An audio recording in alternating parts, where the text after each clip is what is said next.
Hello students, आकाश शर्मा और maths में आपका टॉपिक चल रहा है सांख्यिकी। स्टैटिक्स के बारे में पिछली कक्षा में अच्छे से पढ़ चुके हैं।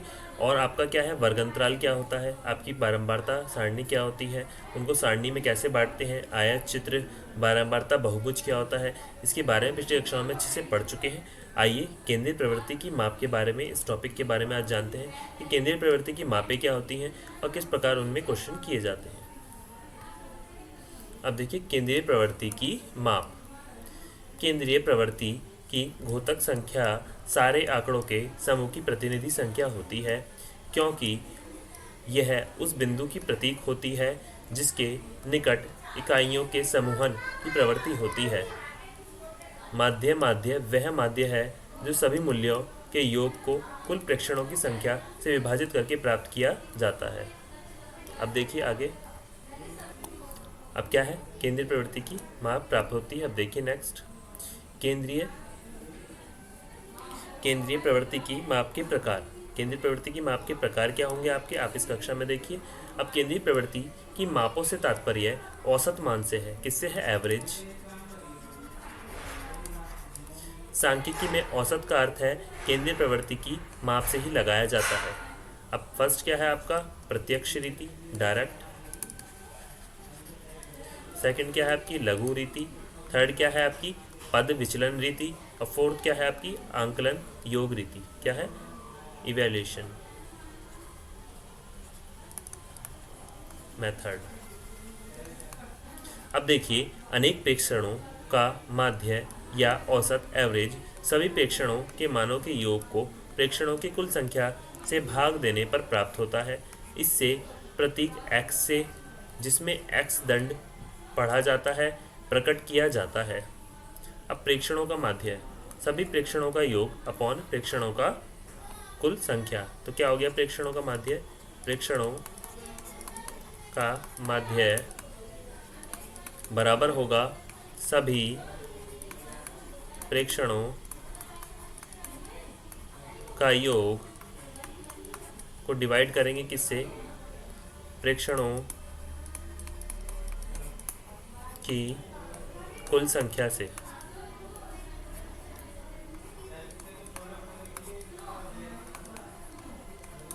अब नेक्स्ट देखिए, आंकड़ों का माध्यक।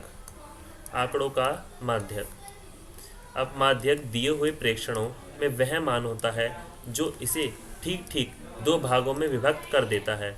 अतः जब आंकड़ों को आरोही या अवरोही क्रम में लिखते हैं तब अवर्गीकृत आंकड़ों के माध्यक का परिकलन इस प्रकार किया जाता है। नंबर 1 क्या है, जब प्रेक्षणों की संख्या n विषम होती है तब माध्यक n+1/2 वे प्रेक्षण का मान होता है।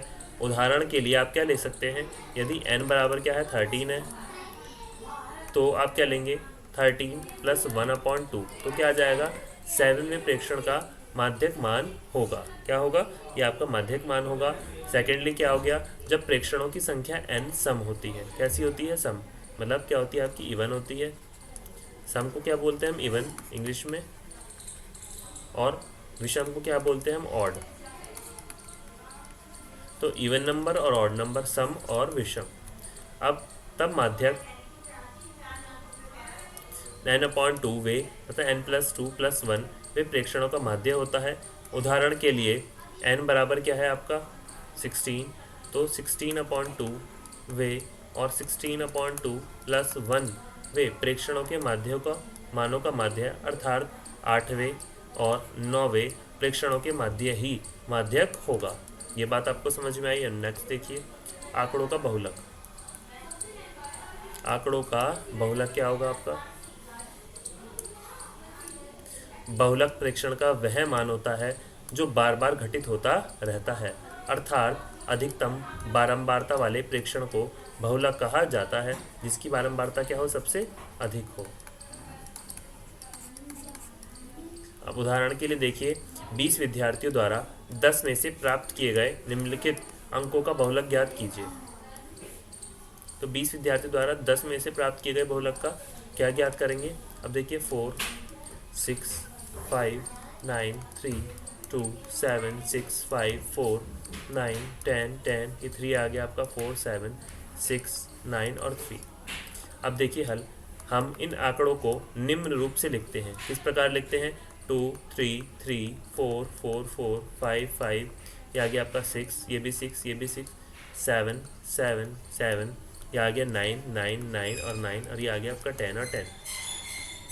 यहाँ 9 सबसे अधिक बार अर्थात 4 बार आया है, अतः बहुलक क्या है? 9 है।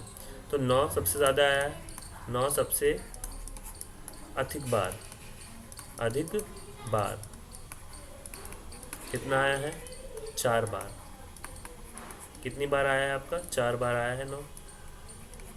और इसका बहुलक क्या है आपका? 9 है। बहुलक क्या हो गया आपका?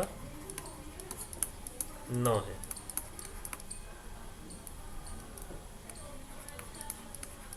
अब नेक्स्ट देखिए, स्मरणीय तथ्य क्या हो गए आपके?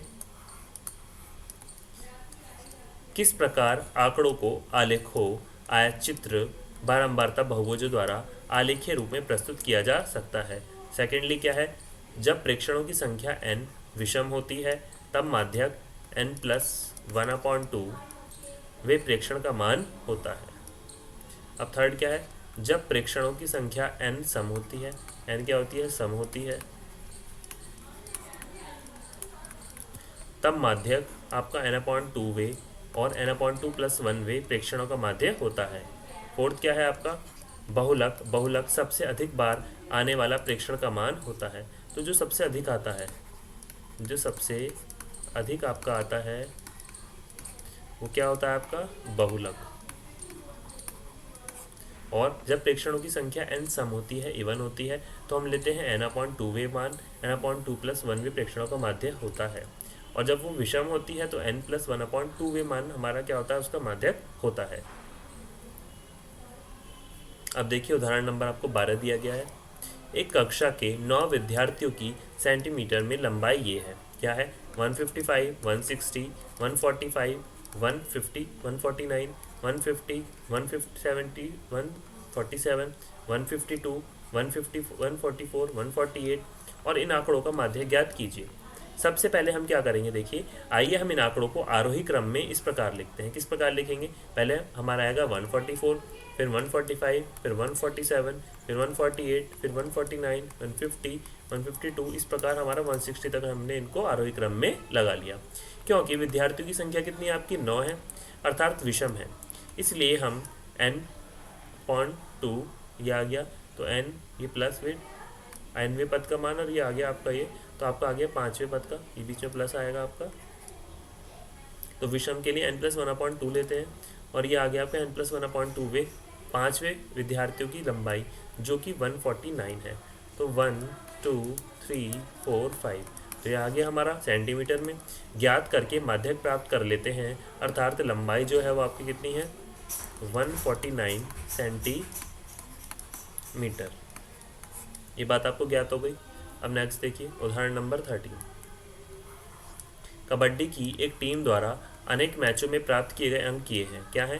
17, 2, 7, 27, 15, 5, 14, 8, 10, 24, 48, 10, 8, 7, 18 और 28।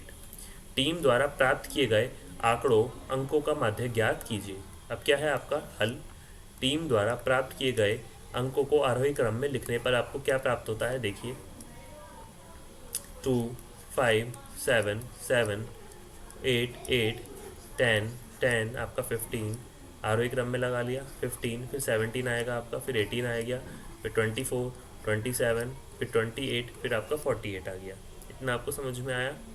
अब देखिए आगे, यहाँ 16 पद हैं। कहते हैं कैसे हैं? 16 पद हैं, इसलिए यहाँ हम क्या लेंगे? माध्य पद हैं यहाँ पर हमारे।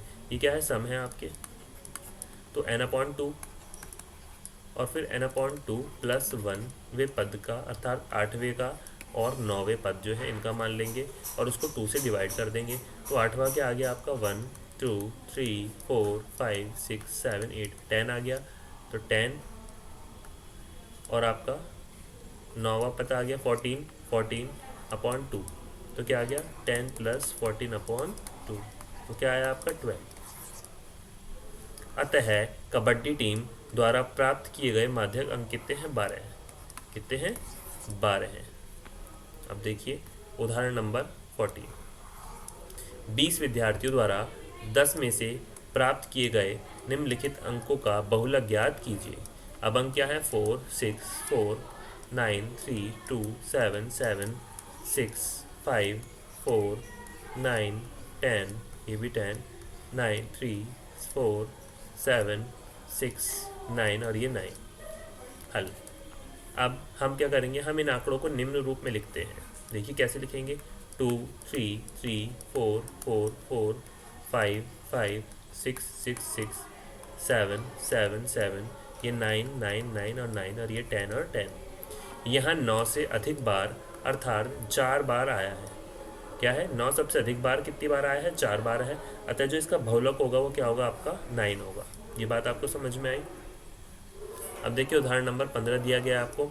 एक फैक्ट्री की एक छोटी इकाई लीजिए जहां 5 व्यक्ति काम करते हैं, जिनमें एक सुपरवाइज़र है, 4 मजदूर हैं और प्रत्येक मजदूर को प्रति माह 5,000 रुपये वेतन मिलता है, जबकि सुपरवाइज़र को प्रति माह 15,000 रुपये वेतन मिलता है।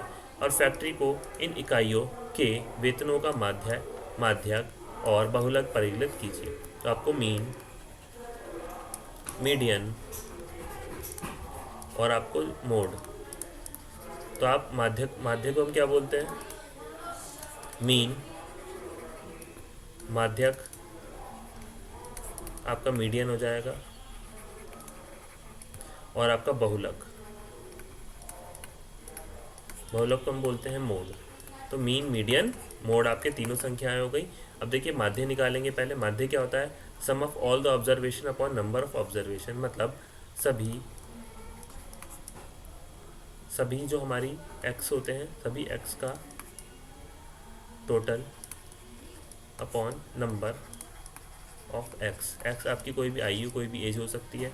तो आपने 5,000 प्लस 5,000 प्लस 5,000 सब जोड़ लिया और अपॉन 5, तो आ गया 35/5 आ गया, आपका आ गया 7,000 रुपये। तो वाद्य वेतन कितना आ गया आपका? मीन 7,000 रुपये प्रति माह। माध्यक ज्ञात करने के लिए हम वेतनों को इस प्रकार अवरोही क्रम में ले सकते हैं, रख सकते हैं। ये 5,000 इस प्रकार हमने रख लिया और ये 15,000, क्योंकि फैक्ट्रियों की इकाइयों में काम करने वाले लोगों की संख्या कितनी है? 5 है। इसलिए माध्यक प्रेक्षण कितना हो गया? 5 + 1/2, तो 6/2 व पद, मतलब तीसरा प्रेक्षण होगा। अतः माध्यक तीसरे प्रेक्षण का मान अर्थात 5,000 रुपये प्रति माह होगा। तो फर्स्ट, सेकंड, थर्ड, तो आपका ये आ गया आंसर माध्यक। आपका माध्यक क्या आ गया?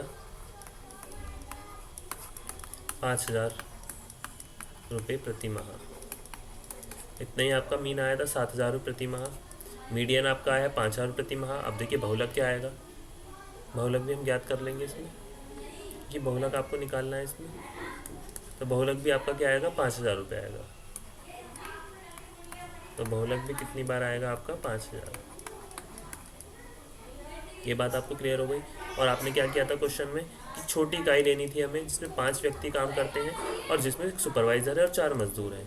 तो क्या है, एक मजदूर को प्रति माह तो 5,000 रुपये प्रति वेतन मिलता है और सुपरवाइज़र को 15,000 रुपये मिलते हैं। तो हमने इनको क्रम में लगाया था, तो 1 2 3 4 तो 5,000 लिए थे और 5वें में हमने क्या लिया था? 15,000 रुपये। इतनी बात आपको क्लियर हो गई थी। फिर हमने क्या किया था? इसका एवरेज लिया था। अब देखिए, तो आज what did we learn today, तो आज हमने क्या सीखा? अब देखिए क्या सीखा है हमने, कि हम मीन कैसे लेंगे। मीन क्या हो गया आपका? माध्य में आप सभी संख्याओं का योग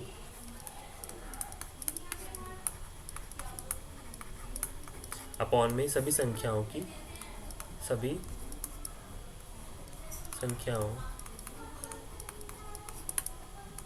का नंबर या सभी संख्याओं की संख्या। फिर आप निकालेंगे मीडियन, इसको क्या बोलेंगे? माध्यक। वो कैसे निकलेगा आपका? अगर आपका सम है तो आप निकालेंगे n/2 व पद प्लस n/2 + 1 व पद, और पूरे को डिवाइड कर देंगे 2 से। और यही संख्या अगर आपकी क्या है? विषम है, तो आप लेंगे n + 1/2 व पद ये आपका आंसर होगा फिर। और आप इस प्रकार लेंगे तो आपका सम से ही विषम से, और मोड क्या हो गई आपकी, बहुलक। सबसे ज़्यादा आने वाली संख्या, सबसे ज़्यादा आने वाली संख्या आपकी बहुलक होगी। ये बात आपको क्लियर हो गई। आगे का हम नेक्स्ट क्लास में सीखते हैं। आज के